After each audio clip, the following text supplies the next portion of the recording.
नमस्कार दोस्तों, मैं डॉक्टर मोहित अग्रवाल। मैं डायरेक्टर एंड यूनिट हेड हूँ medical oncology Fortis hospital Shalimar Bagh, और मुझे लगभग 15 साल से ज़्यादा हो गए हैं कैंसर मरीज़ों को इलाज करते हुए। आज हम बात करने वाले हैं रेयर कैंसर्स की, और जो पेशेंट इन बीमारियों से डायग्नोस होते हैं उनके साथ क्या यूनिक प्रॉब्लम्स वो फेस करते हैं। अगर हम डेफिनेशन के बारे में जाएं तो रेयर कैंसर्स वो होते हैं जिनका इंसिडेंस बहुत कम होता है। तो अगर 1 लाख पॉपुलेशन में एक साल में देखा जाए तो इनका इंसिडेंस 10 से भी कम होता है। अब जब इस टाइप की बीमारी इतनी रेयर होती है तो पेशेंट्स को कुछ प्रॉब्लम्स फेस करनी पड़ती हैं। जैसे कि पहली बात तो उसको डायग्नोसिस में ही प्रॉब्लम आ जाती है, क्योंकि क्लिनिशियंस और जो मेजर डॉक्टर्स होते हैं वो इतने रेयर डायग्नोसिस के बारे में लेट सोचते हैं।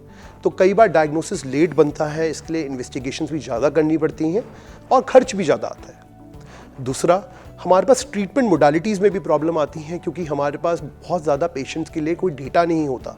तो लिमिटेड ट्रीटमेंट ऑप्शंस होती हैं जिसके लिए बहुत ज़्यादा डेटा अवेलेबल नहीं है।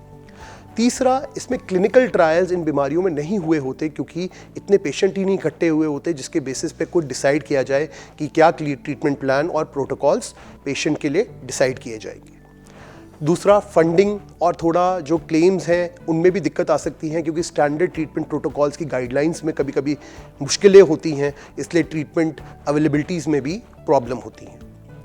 एक प्रॉब्लम जो ये पेशेंट और फेस करते हैं वो ये है कि ये अपने आप को कई बार आइसोलेटेड महसूस करते हैं।